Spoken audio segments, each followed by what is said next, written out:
All of us have common sense notion of heat and temperature. Burning wood spreads heat around. A small touch causes severe burns. A kettle with boiling coffee is hotter. Similarly, a bowl of ice cream is cool. A box containing ice is much cooler. But the notion of heat is not adequate to define relatively how much hot a substance is. We need a mechanism to define relative hotness and measure it with some instruments. This is where the definition of temperature comes into existence.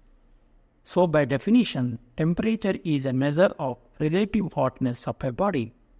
We measure the temperature using instrument called thermometer, and the reading on the thermometer indicate relative hotness of the object. Another important concept in thermal physics is the flow of heat. For example, if you keep a cup of hot coffee on a table and leave it for some time, what happens? The coffee cools down and becomes just warm after some time. And if you keep a bowl of ice for some time, ice starts melting. What is the reason? Both coffee and ice cream are surrounded by air around, which is generally called medium, and the medium is at normal atmospheric temperature. Heat from coffee gets transferred to outside medium and cools down. Similarly, heat from outside medium gets transferred to ice cream, increasing its temperature, thereby ice cream starts melting. So we can conclude that heat is a kind of energy, and this energy flows from higher temperature region to a lower temperature region through a medium. Do materials expand when heated? Yes, of course. Materials do expand when heated. In case of gases, interatomic or molecular forces are weak. As a result, gas molecules randomly move around within the container, and during that process, they make collision with other gas molecules as well. When a gas is heated, these gas molecules acquire heat energy, and that causes the kinetic energy of gas molecules to increase. More kinetic energy means more velocity. As a result, gas tries to expand in volume if it is not constrained. If the gas is constrained, as in a closed container, heat energy causes the pressure of the gas to rise. In case of liquids, intramolecular forces are weak and liquid molecules freely move within the liquid. When heat is applied, liquid molecules start moving rapidly due to increase in kinetic energy. If more heat is applied, some liquid molecules escape out of the liquid in the form of vapors. In case of solids, some interatomic bondage is very strong and atoms cannot move freely as in liquids and gases. When a solid material is heated, its particles, particularly atoms and molecules, gain kinetic energy and start to vibrate more vigorously. This increased movement causes the particles to push away from each other, causing little expansion in dimension. What is thermal expansion? Thermal expansion is the tendency of matter to change its shape, area, volume, and density in response to change in temperature. Thermal expansion causes a change in length, a change in area, and a change in volume of the substance. The expansion in length is called linear expansion.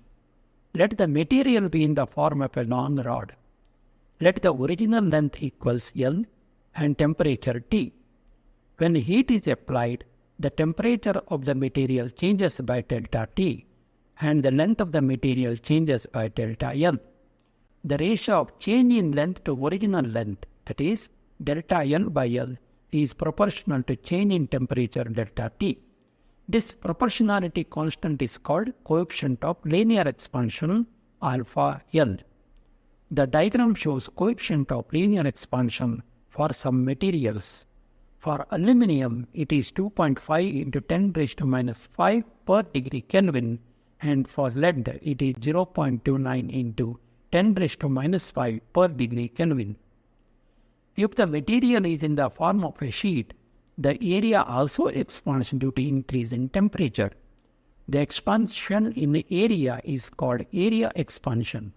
Similarly, if the material is in the form of a cylinder or rectangular solid or a cube, the entire material expands in all three dimensions causing the volume of the material to increase. Expansion in volume is called volume expansion. If V is the original volume at temperature T, and after heating, the temperature changes by delta T and volume changes by delta V. The ratio of delta V to V is proportional to change in temperature delta T. This proportionality constant alpha V is called the coefficient of volume expansion.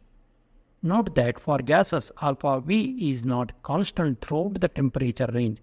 For higher temperatures, the curve is slightly linear. The table shows the coefficient of volume expansion for some materials. Alpha V is higher for liquids than that of solids. Water shows some peculiar behavior between 0 to 5 degrees Celsius.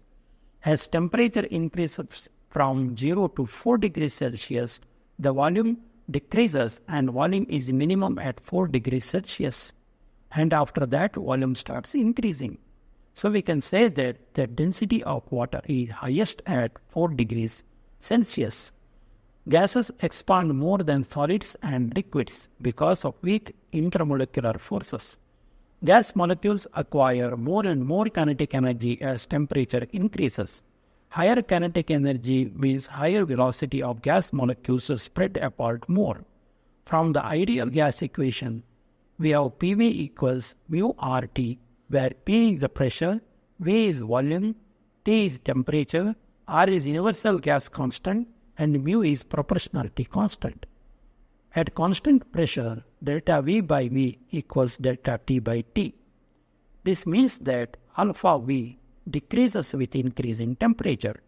At 0 degrees Celsius, alpha V for an ideal gas is around 3.7 into 10 raised to minus 3 per Kelvin, which is orders of magnitude higher than solids and liquids. Mathematically, it is possible to prove that coefficients of volume expansion and linear expansion are related. Let us consider a solid metallic cube of length L. After heat is applied, temperature changes by delta T and each side of the cube increases by delta L. Change in volume delta V is equal to L plus delta L, whole cube minus L cube. Ignore delta square and delta cube terms, which are very small compared to length L. Simplifying, we get coefficient of volume expansion is 3 times coefficient of linear expansion. If both ends of the rod are firmly fixed to prevent expansion of the rod due to increase in temperature, it develops internal stress as if an external force is applied at both the ends. The corresponding stress is called thermal stress. Sometimes the thermal stress may go high enough to bend the rod itself. To calculate thermal stress, we have to use the strength of materials formula. Stress equals strain into Young modulus. After having gone through the theory, we shall do some exercises now. The first exercise is to prove that coefficient of area expansion is twice that of linear expansion. Consider a sheet of material of length A and breadth B. After heat is applied, temperature rises by delta T, length increases by delta A, and breadth increases by delta B. Initial area of the sheet is equal to A into B. Change in area equals A times delta B plus B times delta A plus delta A into delta B. Delta A into delta B is very small compared to other terms in the equation, and that we can ignore.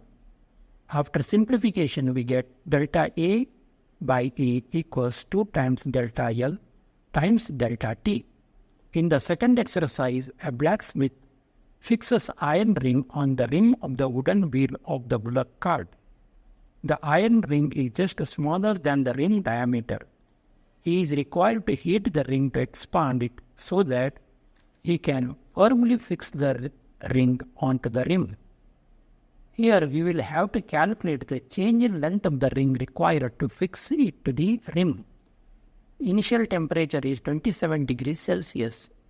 Ring diameter is 5.243 meter. Ring diameter is 5.231 meter. Change in length required equal to 5.243 minus 5.231 meters. This change in length is to be obtained by heating the ring. Let T2 be the required temperature. Use the formula of coefficient of linear expansion and substitute the values. You will get T2 equal to 218 degrees Celsius.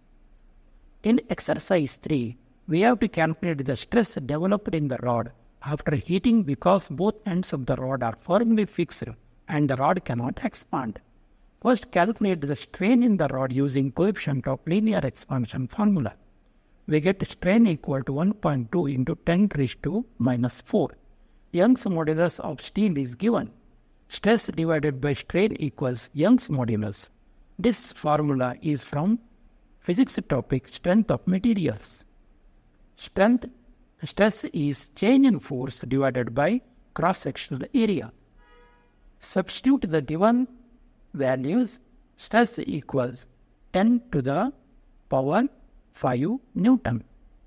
In exercise 4, if the temperature of the metal increases from 0 to 10 degrees Celsius and length increases by 0.02%, what is the percentage change in mass density? We have to use the formula for coefficient of linear expansion. Delta N by L equals alpha into delta T. From this equation, we have to calculate alpha. Other values are given in the question itself. We get alpha equal to 2 into 10 raised to minus 5. Coefficient of volume expansion is 3 times alpha. Calculate the percentage change in volume using coefficient of volume expansion. So volume increases by 0.06%. Density is equal to mass divided by volume. Note that percentage increase in volume equals percentage decrease in density. So density decreases by 0.06%. Question 5, 6 and 7 are for practice. Please pause the video and go through the exercises in detail. We have come to the end of this video. Thank you for watching.